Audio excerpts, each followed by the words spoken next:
All right. Welcome, everyone, to the Beyond GLP1s A4M educational webinar. Before we get started today, I would like to share that any questions will be addressed at the end of the webinar. If you do have questions, please use the Q&A icon located in the Zoom toolbar. Today's webinar will be recorded and available on the A4M website for your convenience. Our speaker for today is Dr. James Laval. James Laval is an internationally recognized clinical pharmacist and board-certified clinical nutritionist with over 40 years of experience. He's the founder of Metabolic Code Enterprises, clinical co-chair at the American Academy of Anti-Aging Medicine, and author of more than 26 books, including Cracking the Metabolic Code. Jim currently serves as Chief Science Officer at Lifetime and Chair of the International Peptide Society. Before we get started, I'd like to share a special promotional code for our attendees today. Use code WEBINAR100 for $100 off registration to attend our Clinical Weight Management Certification Program in Aurora, Colorado from August 29th through 30th. Now let me turn it over to Dr. Laval to start with our webinar. Welcome and thank you so much for being with us. Oh, it's great being here, Ashley. Look, I'm just going to put a quick plug in because I have got some of the best weight loss programming clinicians from exercise to borderline obesity medicine and everything in between at the event. And the feedback we have consistently gotten is this took everyone's weight loss practice and their programs to the next level. So I'm really pumped for us to do it in Colorado again and really be able to. And there's a lot of new information that's going to be out too. So let's get rolling. So, if you're like everybody else, we've got GLP-1 on the brain, right? But we also have been through now the second phase of GLP-1 weight loss where people failed. They either got resistant to it, it didn't work to start, or maybe once they stopped, they gained their weight right back. And I think this is the next hurdle that everybody has to get very sharp on. And I know for my role at Lifetime and what I do and teach at A4M, I spend a lot of time going over all the different aspects of what could be affecting that individual. Because a lot of times I think we just pass it by. So obviously, look, the big one is 50% of the population is still expected to be obese by the year 2030. And this is everything from, supply chain on food issues to stress to environmental burden, not getting enough sleep, not paying attention to sympathetic dominance, gut issues, hormone issues, right? Whether it's cortisol, insulin, glucose, or testosterone, estrogen, progesterone. There's a lot of things that go into how a person is able to successfully get off of a GLP-1. And in some cases, they may not ever be able to get off. They may have to just titrate to a small dose that's maybe more oriented every other week. But nonetheless, we want to try to get people to empower their metabolism, to empower their decisions to be able to take control of their health and their body, right? So they need sovereignty is what they need. So let's go ahead and get started. So obviously it's more than calories in and calories out, but you still have people talking about this. Now, is it true that the younger you are, the more effective that might work? In many cases, I would say, especially 20 or 30 years ago, that used to be true. But I think a lot of people, their metabolism has been damaged so much at an earlier age because of processed food and antibiotics and high stress, environmental exposures, that even at ages in the teens and 20s, that they've got significant issues with hormone receptor signaling and hormone release, right? So it is no longer this game unless you're one of the lucky few, right? One of the lucky few can cut back their calories a bit, work out a little bit harder, and they trim right down. So, this was the current opinion on systems biology. This was like the editor-in-chief in current opinion. So this is all a part of where we need to go with managing weight. And it's sad. I mean, I came back from Europe a couple weeks ago. It was actually up in the Swiss Alps collecting plant buds and taking those plant buds and putting them in the lab and working with plant stem cells and working with peptides that come from plants. Over there, food isn't served all day long. Restaurants close and you can't even get any food, so you're kind of forced to not eat. Um, Secondly, the quality of food was so different. And of course, the third is there was a lot more movement, walking everywhere, right? So we've got a lot of issues here in this country because we've done everything we could to suppress the need to walk. We buy golf carts to go down and get our mail, right? We we live in communities where we can drive around in golf carts. We can have our food delivered to us. So movement and exercise is incredibly important, and we just lost that baseline inherent need. Appetite regulation, incredibly important. That was the big thing with the GLP-1, right? People would come back to you and go, "Oh, I can't believe my food noise is finally down." Well, understanding where that comes from is important. Obviously, adipose tissue dysfunction, meaning you're starting to make a bunch of adipokines. The fatter you are, the more risk of mortality from a variety of diseases occurs. Obviously, you store more environmental burden, the more fat that you have. And I want to make a statement right here. When I use terms like fat, I'm not trying to be insensitive. My brother was 470 pounds at one point. I love people of all sizes. I mean, I try to help people. It doesn't matter. But the reality is, when you have adipose tissue or you have the more fat you have, the more risk you will be at. Mitochondrial health is in the middle of this. Metabolic signaling for inflammation, known as metaflammation. Is sleep quality good? Are you sending people to where they can get a sleep study, maybe even at home if you suspect it? Where's the HPA axis at? What's metabolic? What's the quality of muscle? Right. So people that are insulin resistant are laying down fat in their muscle because they're no longer storing glycogen and creating a highly energized muscle tissue. And then, of course, there's the cardiometabolic risk factors that go with it, right? So you start to get more dyslipidemic. You may push your lipoprotein A. I think genetic predisposition, yes, but as you guys know, we've seen plenty of people revert their lipoprotein little a. But it's that whole process of dyslipidemias that lead to the problems. And then, of course, it's detoxification and environmental burden. What are your sex hormones like? And one thing everybody needs to do is they have to eat. They have to pick foods. And we'll go through that in just a little bit as to what that means. So, this is the center of it, right? If we think about where are the majority of Americans at, metaflammation and glucolipid metabolic disorders is where it's at. People have cardiovascular disease, they've got hyperlipidemia, they're plaquing their arteries, they've got vulnerable plaque, they're storing fat in their liver, they're insulin resistant or diabetic, creating obviously damage to their kidneys and their peripheral tissues, leading to things like peripheral vascular disease, obviously dementia as well, and then obesity. And all of this is being driven by the fact that we get uncontrolled inflammatory signaling due to any number of inputs as to why that's occurring, right? So, how do we have to manage that? Well, it's got to be a systems biology approach.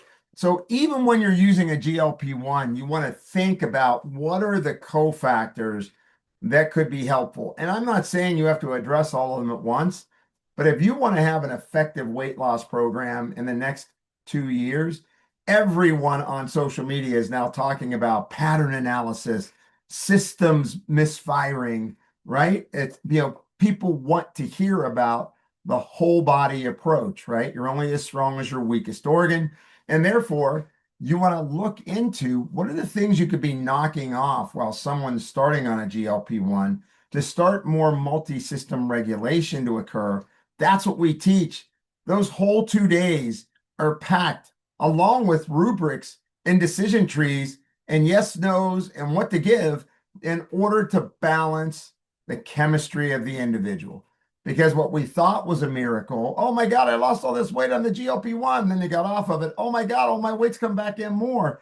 And the biggest problem is when you are only using that GLP-1, you're losing lean mass, too much lean mass, up to 40%, probably in the literature between 25 and 40%. Whereas if you do it right, and I know at the last event, I highlighted a couple of cases that I've tracked where we only got 2 to 3 pounds of, lean mass loss on like 38 to 42 pounds of total fat loss or total body weight loss. So it's important to keep this in mind. And it really, that chronic activation of the HPA axis is one of the central things that I think has driven Americans. I mean, we eat too much, we eat too often, we eat too late, we don't pick the right foods. We don't move enough to help balance our circadian cortisol. We take a lot of stress on text, emails, traffic, family, pressures of finance, and then we don't sleep enough. And so, as soon as you have elevation of cortisol or disruption of the HPA axis, that chronic activation or flattening of the cortisol curve promotes visceral fat storage. It induces insulin resistance and it triggers the cravings for comfort food, right? So there's nothing, you're going to, have more leptin resistance. You're not going to make as much PYY. So you're not going to be able to turn your brain off. And then, from that desire for food. And then you've got the whole issue of as you're under more and more stress, you deplete dopamine. And now we told jump into that whole dopamine reward cascade, which we spend a lot of time educating people on. Because from my perspective, after doing weight loss in some pretty big clinics, as well as in a contract research organization, you have to shut that craving pattern down innately. You've got to get that dopamine pool built back. You've got to get the serotonin pool built back. Otherwise, people are just going to fall back into their habit of craving food and feeling guilty about it. So with that, you get basically a down regulation of metabolic efficiency, right? Cortisol ends up allowing for more glucose in the blood, more insulin to be released. And now all of a sudden we start to change our mitochondrial energy production and our metabolic rate. And this is just, I think, a beautiful graphic explaining the gut-brain axis with obesity and cognition. So when you look at mood, more anxiety, more sensitivity to stress, more depression, that leads to a decrease in attention and executive function, a increase in hippocampal dysfunction. You get impaired memory because of the chronic inflammatory signaling that's going on. And if the gut is not in check, meaning my microflora is not diversified, I'm not eating resistant starch, I don't have good beneficial flora intact. If I'm taking drugs on a regular basis, it affects the microbiome. And there's a bunch of different drugs that do that. And we go through that in the course as well.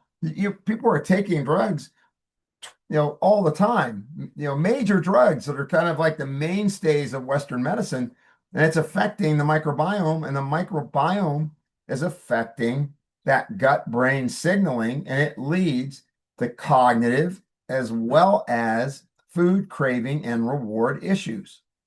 And so I think it's incredibly important that at some point, maybe not at the beginning of the program, you're starting somebody on a GLP-1, maybe you don't lean into the gut right away unless they're telling you they have irritable bowel or something like that. But even then, if it's irritable bowel and they have loose stools, you're probably not going to start with a GLP-1 anyway. You're going to go to correct it first. But that's what I'm talking about with going beyond GLP-1s. Where do you start with an individual, right? So, and this is another thing, HRV and blood glucose levels. So you got everybody walking around with this stuff on and this stuff on. And I could show you my Whoop strap, but it's currently on, right? Heart rate variability is an incredible sign for, are you regulating your glucose? As glucose goes up, HRV goes down. And that's caused by sympathetic dominance. So, weight loss improves heart rate variability because it improves glucose signaling, the need for glucose in the blood, in your blood, in your serum circulating, and it reduces insulin resistance. And what that's doing is it's helping to reset autonomic nervous system dysfunction, which happens to be probably the largest cause of acute myocardial future issues, right? So just by default, when people have insulin resistance and or diabetic, people with diabetes, typically their heart rates are going to be up. They're creating more adrenaline, noradrenaline. Their heart rate variability goes down, which gets them stuck in sympathetic tone, which makes the blood vessels get stiffer. And now those stiff vessels create more blood pressure issues, as well as because of glucose issues, you're converting angiotensin 1 to angiotensin 2, and you're creating more vascular adhesion molecule. And now all of a sudden, you've got that perfect storm for that overweight person. Why are we trying to get them to get their weight off? Yes, we want them to feel better about themselves and we want them to feel better, but we know we're reducing their progression, their march towards cardiometabolic diseases.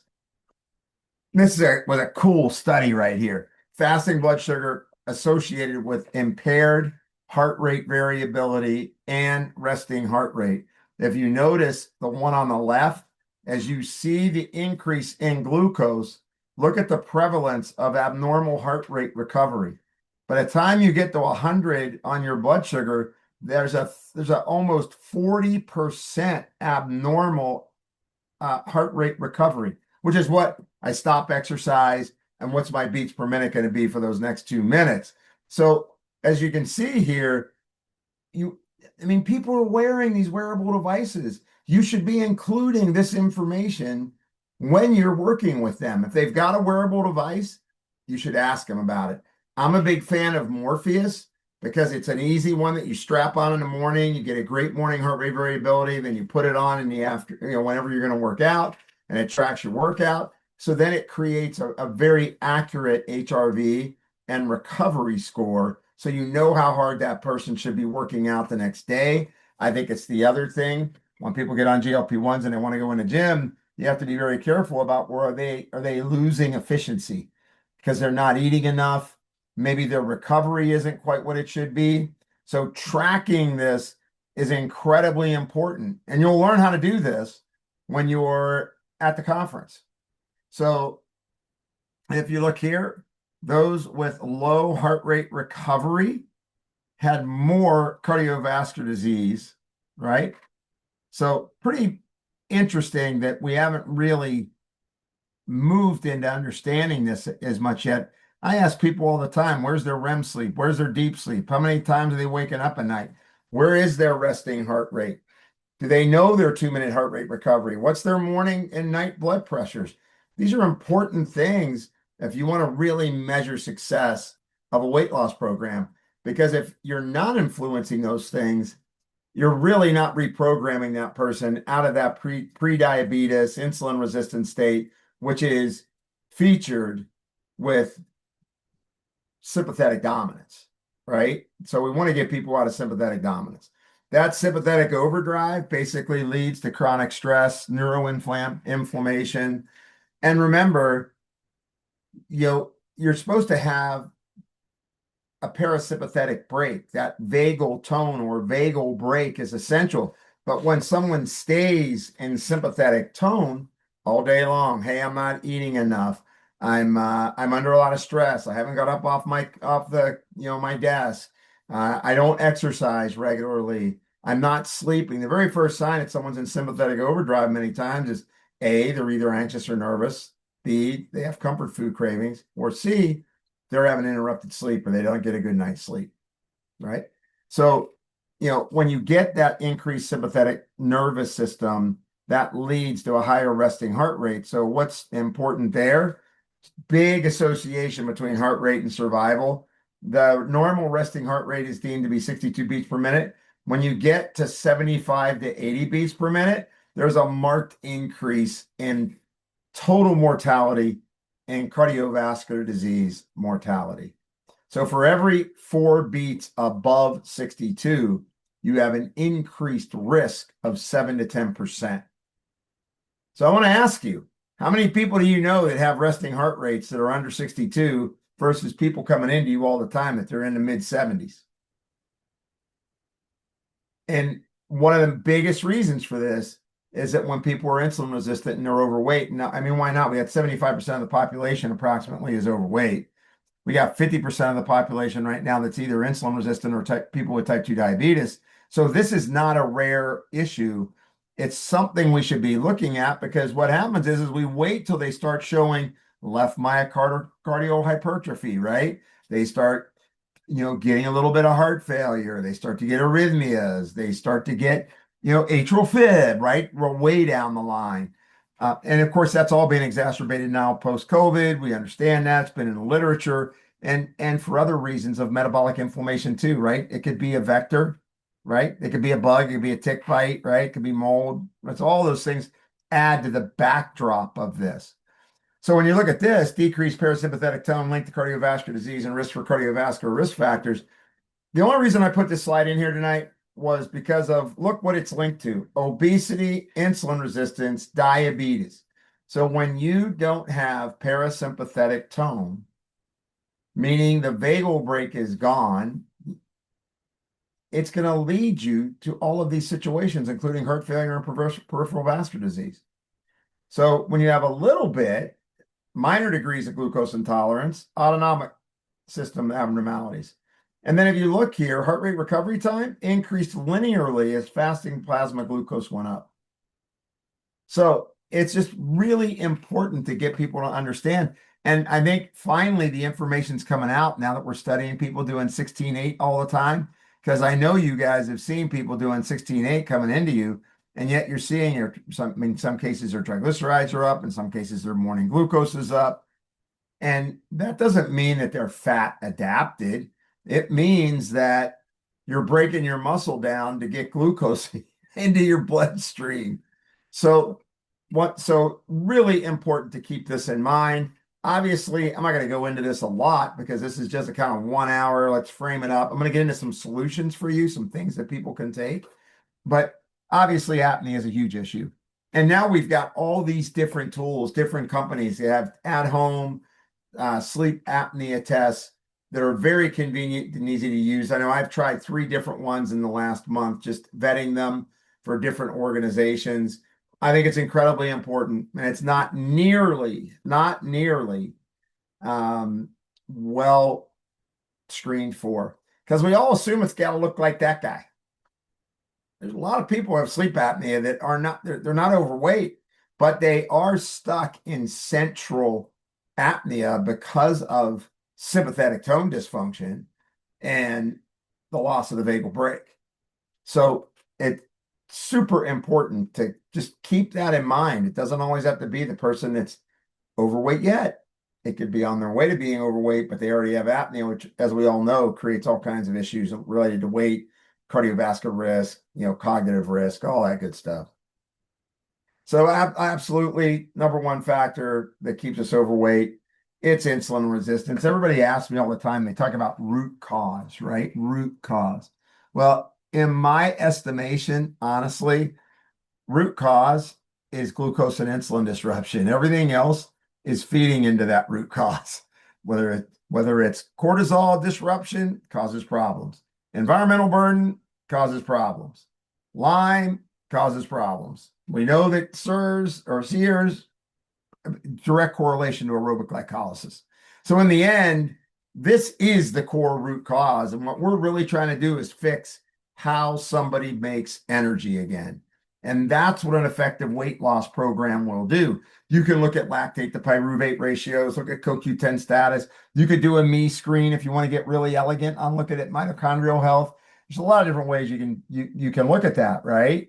But the bottom line is in order to be successful for weight loss, you have to rehabilitate glucose and insulin regulation. And that means you're going to have to rehabilitate mitochondrial vigilance. So the density of mitochondria, the number of mitochondria. That being said, that's what GLP-1s do. They improve density as well as numbers of mitochondria. It's one of the functions in 2025 that it was published for. So we kind of know this part. I want to make sure we get to talking about some compounds that you can use. But once you have weight gain, you're probably going to start throwing off inflammatory compounds, but don't think that it's just C-reactive protein. If you have, low levels of adiponectin, if you're making a lot of bad actor lipids, if your urine pH is acidotic, like a urine pH of 6, if your MPV mean platelet volume is elevated. That's a sign of metabolic inflammation. If your basophils are one or more, you're making probably more IL-6 than you should.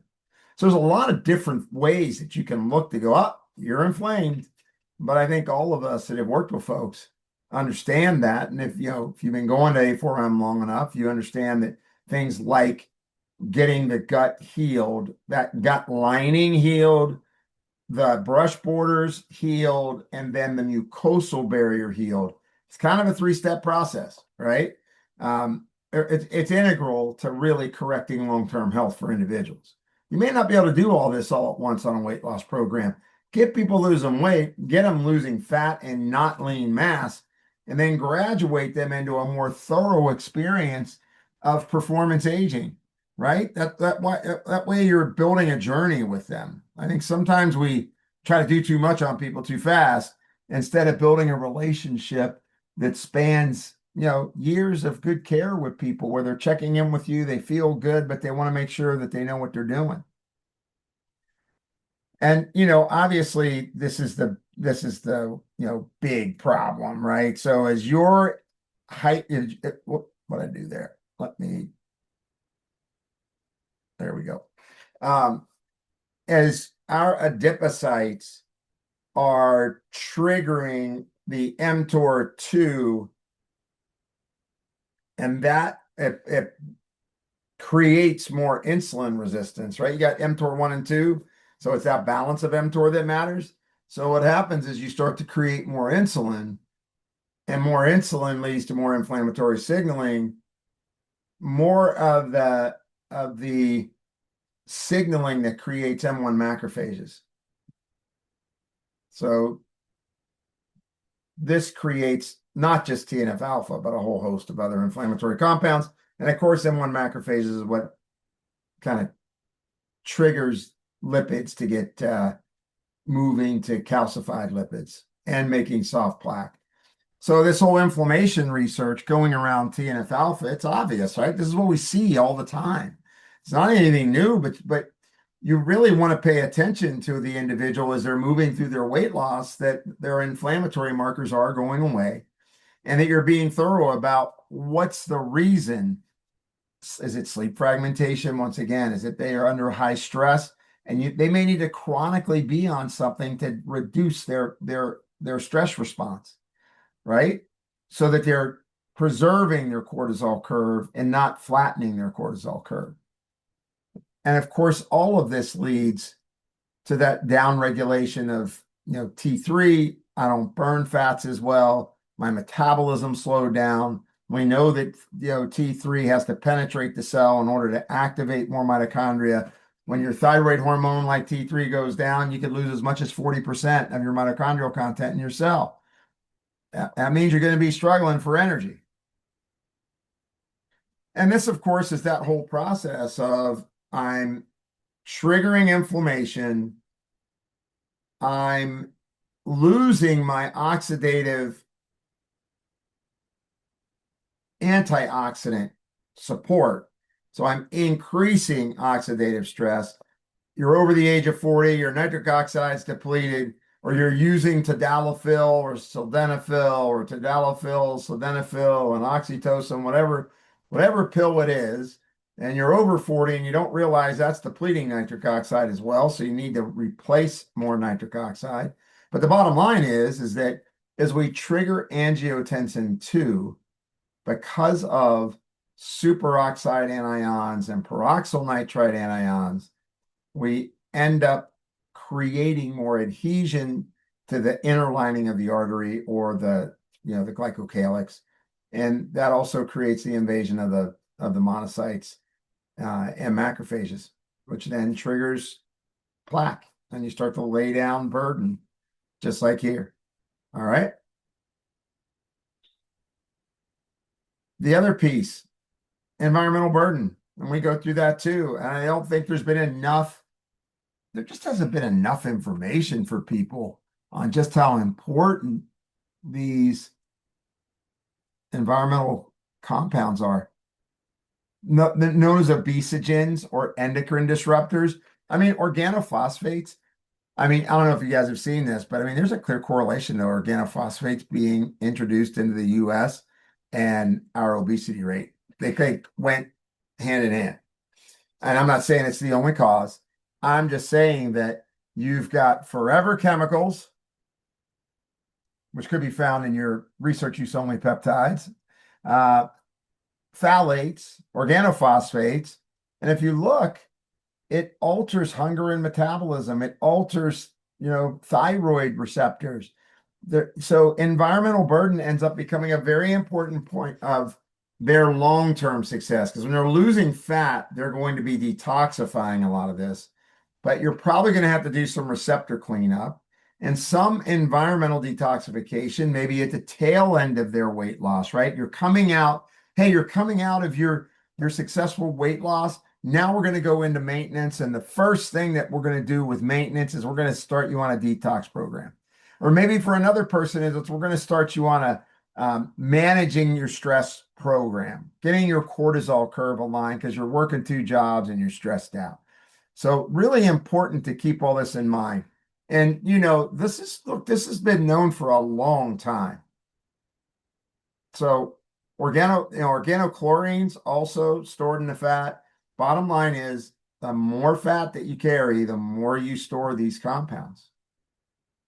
And we already know this, right? Adipokines, when you're obese and the adipose tissue is triggering these inflammatory cytokines, you're layering fat in the muscle, you're creating fat in the liver, the pancreatic islet cells are being attacked, reducing the amount of effective insulin release. And even the whole fact that you're getting sleep disturbances, right? When you lose the master slave clock regulation, basically circadian timing of day and night, and yes, we're supposed to go to bed at 10 p.m. It's going to be better for us to repair. But the bottom line is, if you really are upsetting it, going to bed late, getting up early, the beta cells get totally disprogrammed on how to release insulin. And then, this was a 2022 study that was updated from the 2008 Kaiser Permanente study that showed similar results, that 10 years, 1,000 patients developed diabetes out of almost 38,000 patients.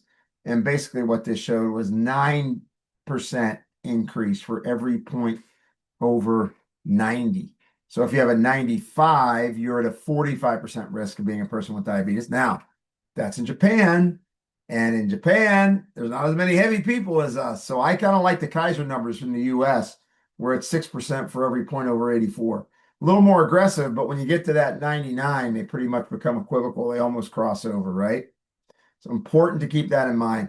Why do we worry about gut so much? And I love that all these papers are coming out the last 4 and 5 years where we look at oxidative damage related to type 2 diabetes mediated Alzheimer's disease. And then also the rescuing effects of antioxidants. So, yes, there are things you can do to neutralize this. When you get a permeable gut, when lipopolysaccharide starts to become systemic, so it gets into your blood, right, and crosses the blood-brain barrier, has a big impact on glial cell activation in the brain. You end up creating a lot of oxidative stress on your neurons. And you also trigger a bunch of TNF alpha, IL-1 beta, and also more IL-6.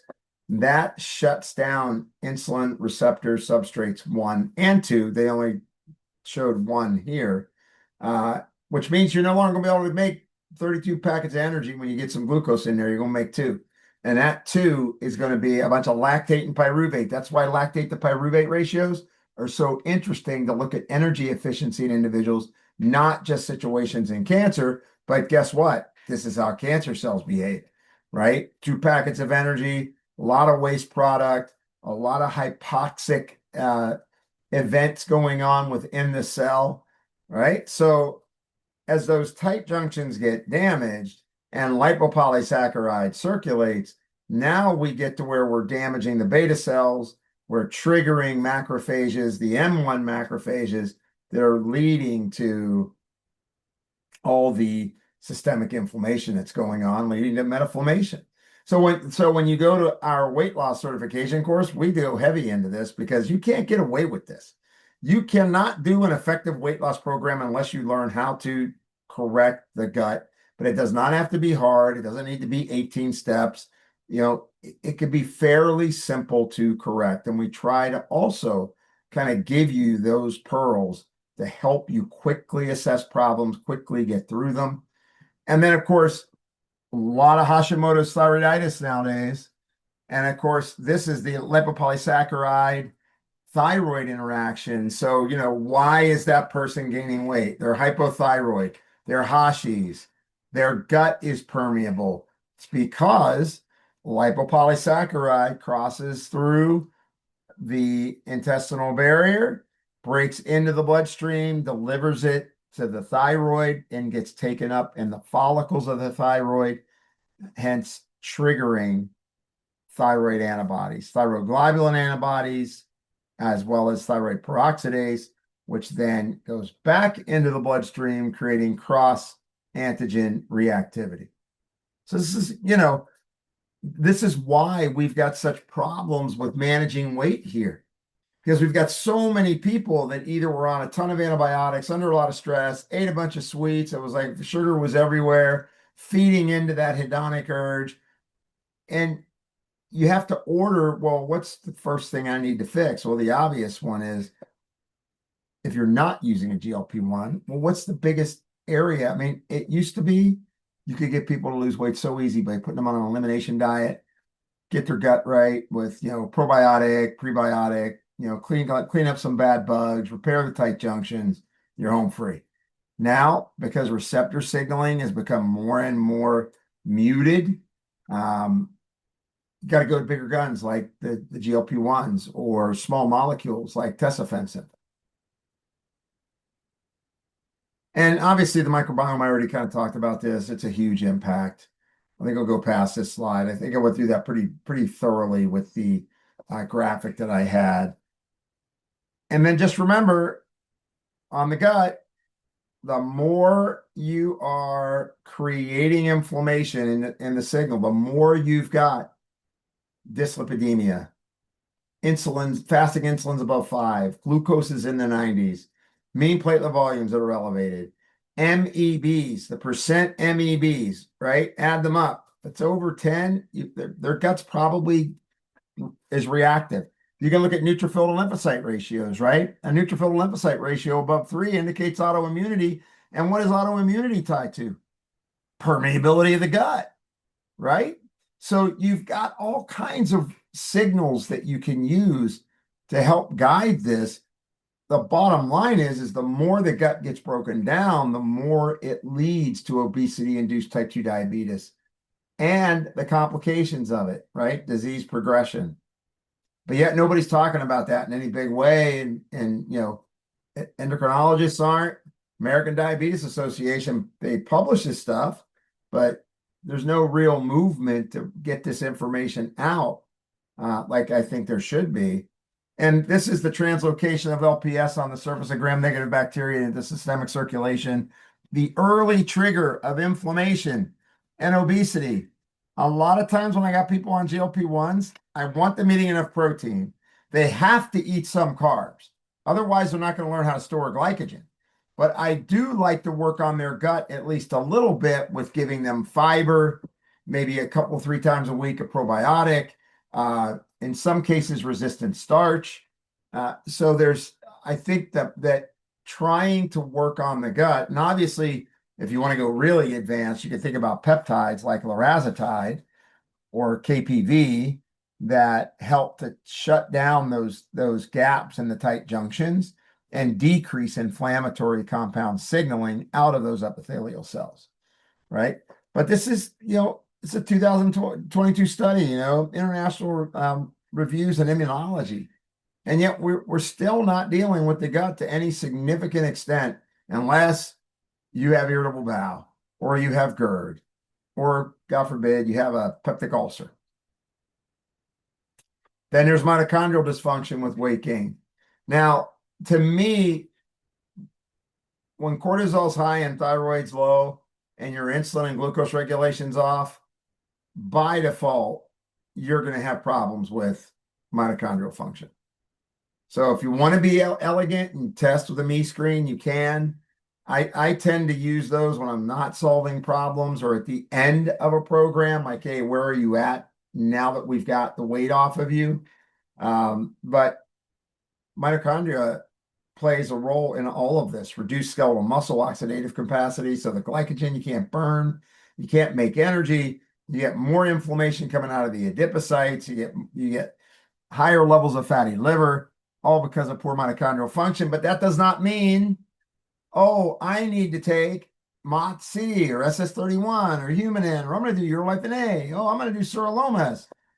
Really, what you want to do is figure out, well, why is the mitochondria being damaged? And you're going to need to repair that mitochondrial membrane, both inner and outer, anyway, with phospholipids, right?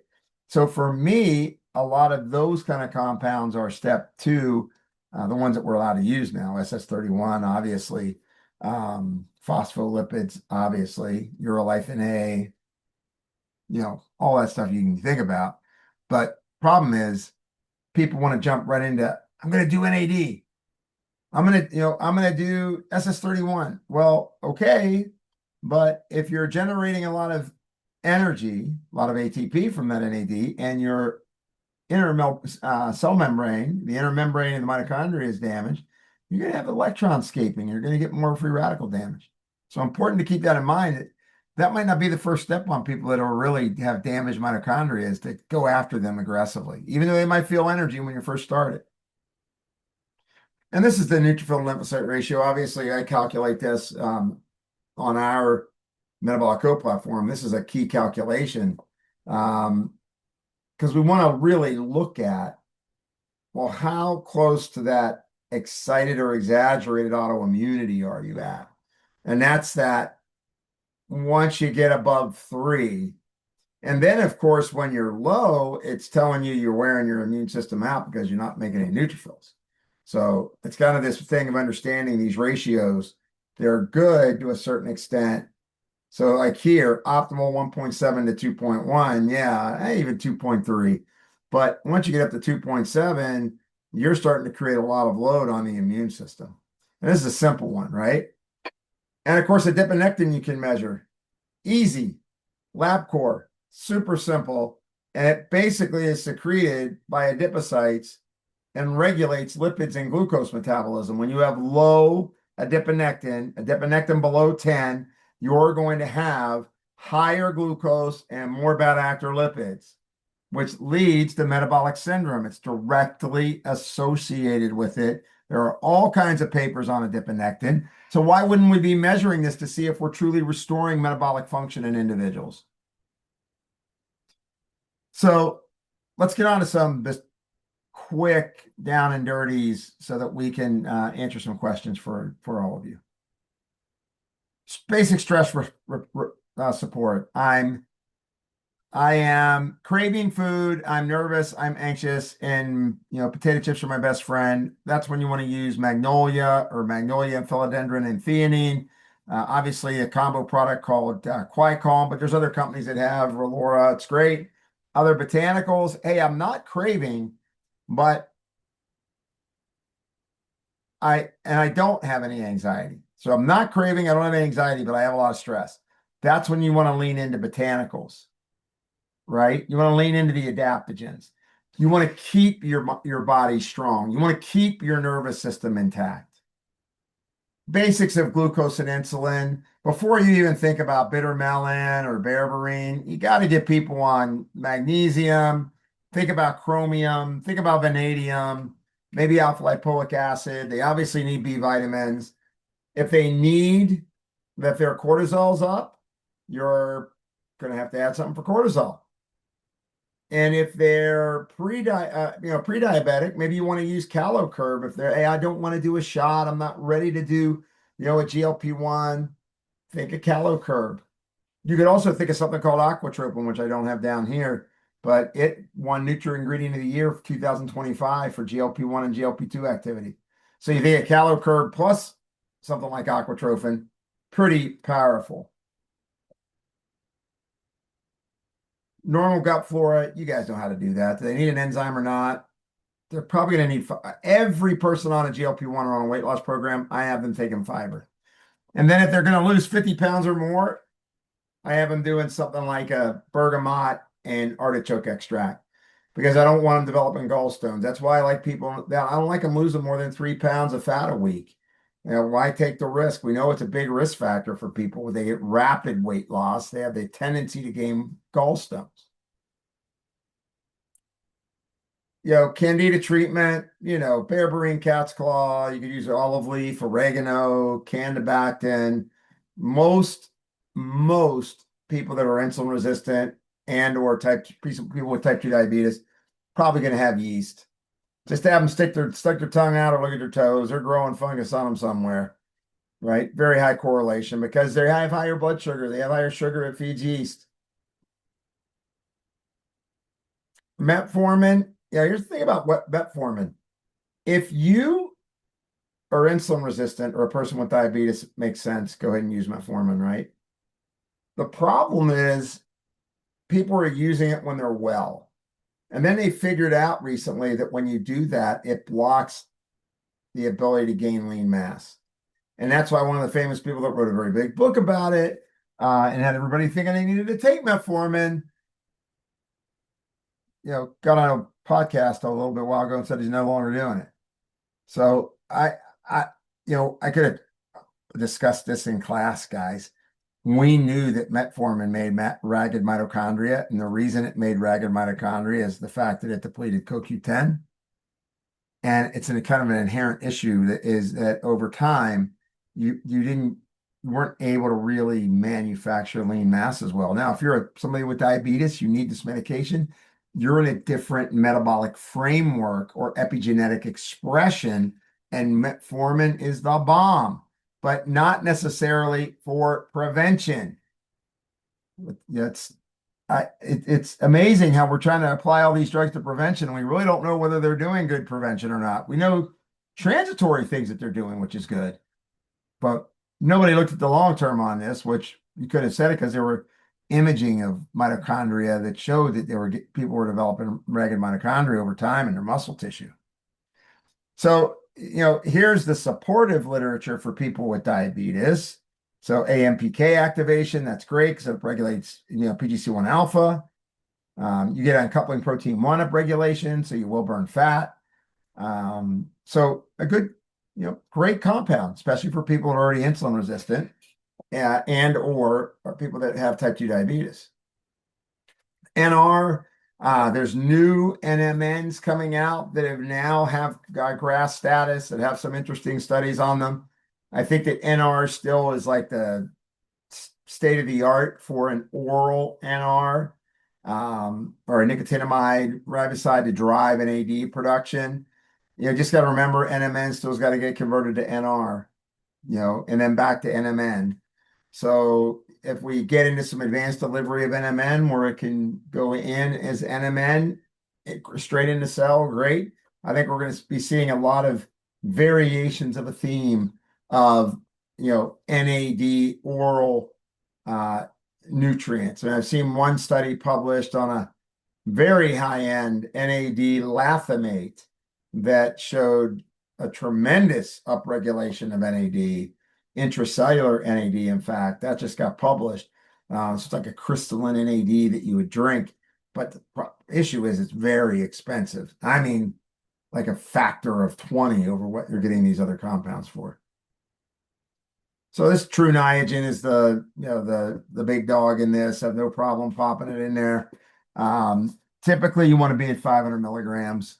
That's a good number. People want to do more than that. 1,000's great. If you look here at 600 to 900, you get a 90 to 150% increase in NAD. If you looked at the study that published at Harvard, they were doing bigger doses for COVID long haulers. So that was 3 to 4 grams. You could think of combining in terms of cognitive capacity, something like synapse and intranasal through a compounding PCCA pharmacy to go with it. And then there's CaloCurve, right?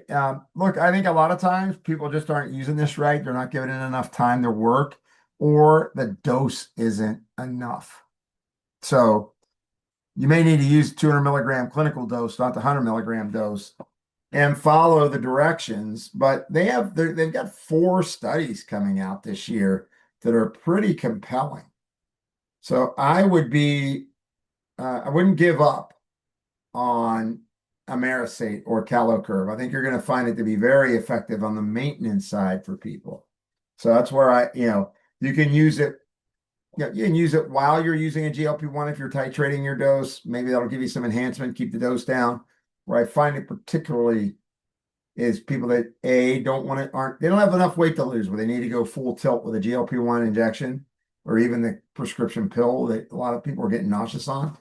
But they can utilize this as either a first step or as the wean off. And so, you want to titrate your doses on this, guys. This is something that, you have to be careful. 1 capsule once a day, 1 hour before a meal. And people grab this and they go, oh, I'm just going to go to the full dose. They're probably going to get a liquid stool.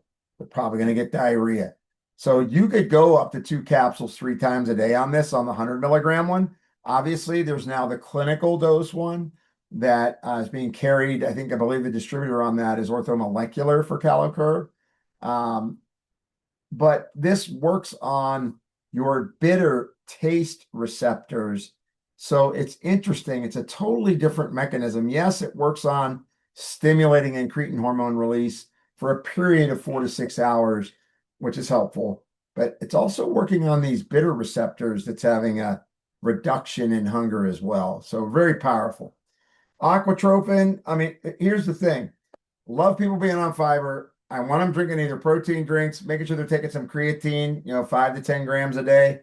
Why I like Aquatrophin is that this was the product that was at the won the Nutrient Ingredient Award 2025. And it's in 8-gram dose. It's an easy 1 scoop thing. And they got effective GLP-1, GLP-2 activity, but more importantly, it inhibited myostatin.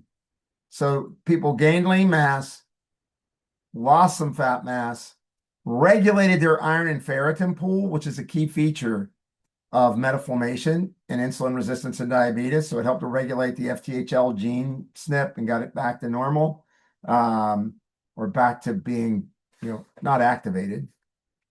And then it also upregulates IL-10 in the gut. So you get some inflammation reduction. Pretty interesting on this one, actually. So, that's the FTH1 heavy chain upregulation effect. So it improves iron absorption and the processing of ferritin, and then also the HEMOX gene. So it's also upregulating oxygen utilization, reducing oxidative stress on mucosal cells, and protecting tight junction integrity. So this is a really interesting compound that got developed out of Norway as a byproduct of the salmon industry. Doesn't taste like fish. Key findings here: improvement in hemoglobin, better ferritin storage, BMI went down, IL-6, adiponectin improvement. IL-6 went down, improvement in, once again, adiponectin. Leucine peaks were higher. Like if you look at all these different pieces, pretty interesting. So that's metabolic elite, typically a scoop and water. I have people do a scoop a day with this with their GLP-1 program, and it helps a lot. I still have to have them probably eat a bar, drink some protein, or make a protein pudding, get some creatine on board, because when their appetite's inhibited, they typically are not going to get enough protein. You got to get that 1.6 to 2.2 grams per kilogram of protein, or you're not going to maintain that lean mass. And you got to get them exercising. Some resistance training at least twice a week, preferably 3 times a week. Doesn't have to be heavy. It can be bands. It can be, light dumbbells. It can be something, but it should be progressive. And eventually they should try to get with a trainer to help them, depending on their age, when they're trying to lose weight, or if they've had any previous injuries and they have movement pattern disorders. So pretty interesting. The other ones, GLP-1s, you guys know, Obviously, tirzepatide, a little bit better weight loss than semaglutide. Retatrutide, when it comes out, obviously you can tell retatrutide is getting ready to come out because Lilly has been pounding the PR on retatrutide and all the successful studies that they've had. So big, event there going on. But, GLP-1s, if you can, get them on them, titrate them to where they're losing 2 to 3 pounds a week max, get them off when they hit their ideal weight. Here are all the nutrients that get depleted. Not because the drug itself, but this is because people just don't eat enough. That's why I think it's important you get people to eat enough. And you can give them a multivitamin just to kind of help with some of these. But the other one that I usually give is magnesium just to kind of keep their bowels moving. And we go through all of this and the rationale and how you put a plan together that you can then you can mold it to your own liking. But I've had multiple fellows come back to me that have taken that course and just said it was an absolute game changer for them to how they could create an effective weight loss plan, but also transition to more into a performance aging and longevity plan with people. So you have longer value with that patient. GLP-1s don't lose muscle. You don't lose muscle with them. So if you look down here, they regulate skeletal muscle remodeling and enhance exercise endurance via GLP-1R signaling via the activation of AMPK. They're now talking about GLP-1s being performance enhancing drugs, which I thought was funny. It's like, no, you're just getting rid of their insulin resistance so they can store more glycogen. Yeah, it's going to be performance enhancing because you're straightening out their chemistry. So if you look here, it ameliorates muscle wasting by suppression of the MSTN, signal and other muscle atrophic factors. Fantastic. Cardiovascular effects, we know by now. I'm not going to go through these. It's why we're putting people on GLP-1s and getting them to lose weight. But the cardiorenal support, pretty important. Think how many people you have nowadays coming into you with that. GLP-1s and sarcopenia, once again, when paired with diet, exercise, supplements, they improve muscle physiology. You get better amino acid uptake. You reduce lipotoxicity and intramuscular fat. You enhance mitochondrial efficiency. I already talked about density and numbers. You lower metabolic inflammation and you improve microvascular perfusion. You might want to use something like a Lankind salidroside to increase oxygenation for people as they're improving those microcapillary, uh, peripheral vascular blood flow. Same. I mean, I think I've beat this one pretty good. Just remember, if you don't eat enough, you're going to lose lean mass. You lose lean mass, you lose resting energy expenditure. When people go to get off, they're going to lose their resting metabolic rate because they've lost a lot of lean mass when you want them to lose fat mass. And, the muscle protection, once again, I already kind of had that one in there. You guys realize by now you want to start on your semaglutide dose at 100 micrograms weekly, and then you gradually increase it. Tirzepatide usually start at between 1.5, 2.5 milligrams, and then you could keep them on that for a couple of weeks. But what you want to do is get to that desired clinical endpoint. 1 to 3 pounds a week is plenty. I'm giving you the doses here. Obviously, I think you guys know these doses by now, but we go through really specific titrations, during the course. What can you expect? Obviously, what are things that you may need? Obviously, in people that have, metabolic syndrome and they're really weak, they need mitochondrial resuscitation. You think about this side on the right. That for me is That for me is usually phase 2. I'm usually over here in phase 1 doing these kind of things to start with on people. Mag, fiber, protein, the fish polypeptide. And if you're not going to use a GLP-1, we also teach you different strategies for that. Things like tesofensin, which I'm just giving you samples here because we've only got a little bit of time. I'm running out of time right now. Sermorelin we use. Why do we use it? because we want to stimulate growth hormone while you're on the GLP-1. Obviously, can't use it if you've got a history of cancer, but it's great for lean mass retention and less skin laxity. So you don't get that crepey skin. And also, you shouldn't do it because you're only going to be losing 1 to 3 pounds a week. So you're allowing that skin to be able to kind of repattern itself so you don't get a lot of saggy skin with the weight loss. So typically 5 days on, 2 days off on Sermorelin, 100 to 300 mics at bedtime. Remember to take that 2 days off so you don't develop autoantibodies. And we'll go through past that one. OSO1, another one we use because it stimulates lean mass. So it helps to upregulate AMPK, typically 100 milligrams a day for 4 to 6 weeks and take 4 weeks off. So you kind of rotate this, but it's a small molecule, works pretty well. It's remember, we're trying to get people to retain their lean mass. 9604, I really got to stop. You got to get to questions with you guys. But not why this? Because this is the fragment of growth hormone that burns fat. This works incredible in women. Sometimes in men, it doesn't work as well. But for women, I'm telling you, it like if you had, like I would have women that were bodybuilding, it'd be the last spot where they could lose fat. If they were doing physique competition, would be their legs. They couldn't drop weight off their legs. So you get them on AOD, and it just went away a few weeks. So AOD, I'm a big fan of. I think it's going to come back. Right now, we don't know for sure, but I would say in the July hearings, I'm feeling pretty comfortable since this was a GRAS affirmed ingredient, meaning generally recognized as safe. So I think we're going to get this one back. Remember, webinar 100, I'm going to invite you all to come. Honestly, you will not regret it. If you have weight loss in your practice or you want to add it in, you should come. It's a beautiful spot in the Rockies.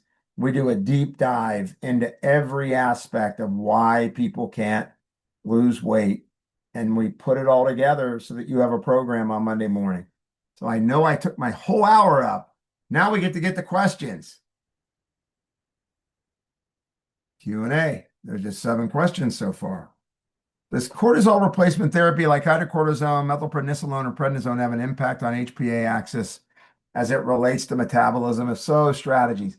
It can be tough if you're using methylprednisolone or prednisone. I mean, if hydrocortisone, if it's dosed small enough, I think you get less effect. You just have to do their cortisol curve, see where they're at.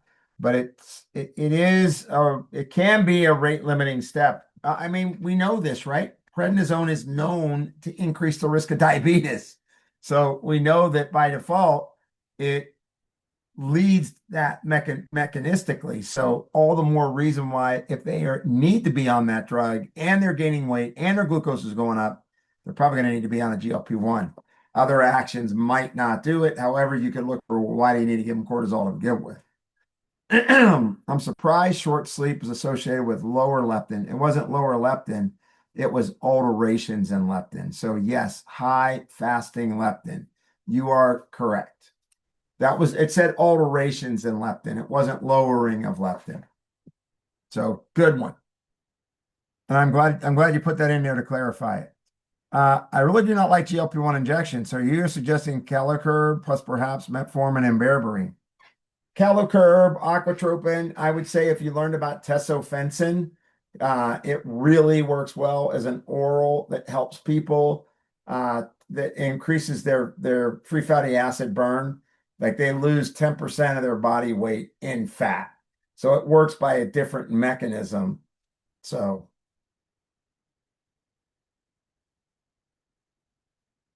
what can I use for my clients who can't use a GLP? Well, I gave you Calicurb, I gave you tesofensin and aquatrophin. You could work on their metabolism. That's the point of the 2-day course. You may assess whether or not they got a flattened cortisol curve. Is it thyroid? Is it environmental burden? Is it their sex hormones? Is it their gut? Right? I mean, I've got plenty of people I get to lose weight and I don't need to use a GLP-1. We assess it and find out, was it right for you? Because if somebody has a glaring issue with correcting their chemistry, well, yeah, let's correct their chemistry first. And then if it's not working or not losing weight, you've got oral GLP-1s now. If people don't want to use an injection, I get it. But so, and that's the purpose of the weekend, right?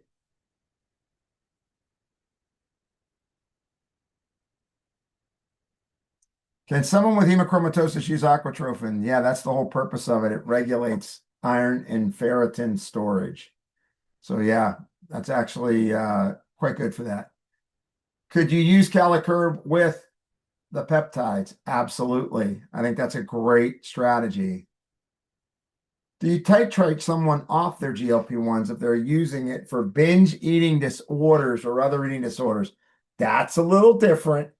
If that's controlling their hedonic urge, their dopaminergic trigger, I would not titrate them off unless you felt very comfortable between the counseling they have and all the work you've done on their dopamine that they can get off. But that's kind of a specialty application that is, been around now for a good couple of years. And I don't know that I would get them off that until you were completely confident in them overcoming that issue, which of course most of the time is, a psychogenic issue. Do they lose face fat as well with AOD? No, not really. You really won't lose like you won't get Ozempic butt or Ozempic face or face fat if you're managing the pace of the fat loss. The problem is when people were injecting it and they were losing so much weight so fast and not eating that they got sallowed, you know. Um, so AOD is great. A good source of peptides. Now, once again, guys, I'm only going to give you peptides that are for human use. So Strive, Pharmakeo, Create, Empower. And different states now are allowing some of those under state discretion. So depending on where your state's at, talk to your compounding pharmacy and ask them if the state discretion is lenient as we're moving into the July hearings, or if they're like, California is tough, um, Alabama is tough, right? There's different states that were kind of tough on this. Um, so you have to ask, but obviously Sermorelin's available. You can use Sermorelin.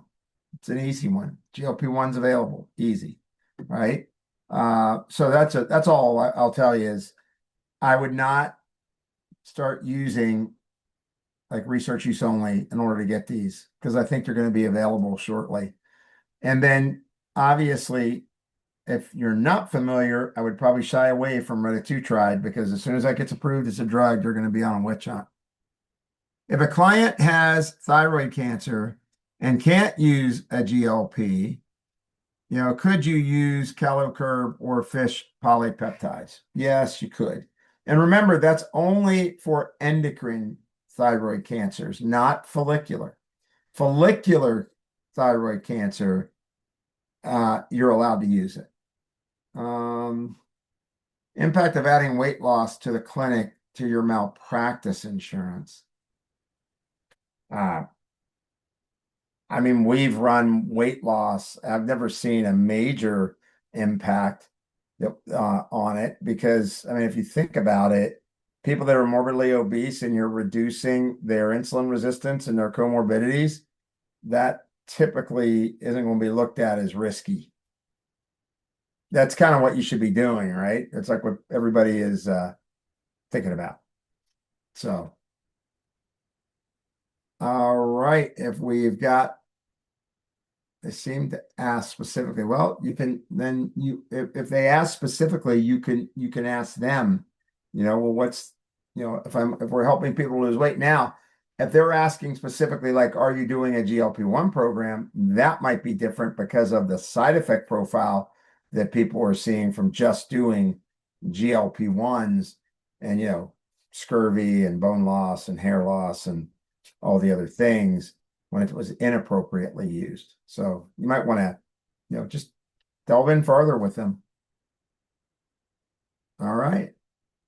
We got them done. I hope you guys enjoyed it. I see a lot of people stayed on, so I'm glad that we were able to provide some good information. That's always a good sign. All right, And thank you remember so webinar much. 100, webinar 100 to get that discount, that promo. What a great webinar. Thank you so much, Dr. Laval. And yes, like he said, webinar 100 just to get $100 off registration, that clinical weight management course in August. Have a great night, everyone.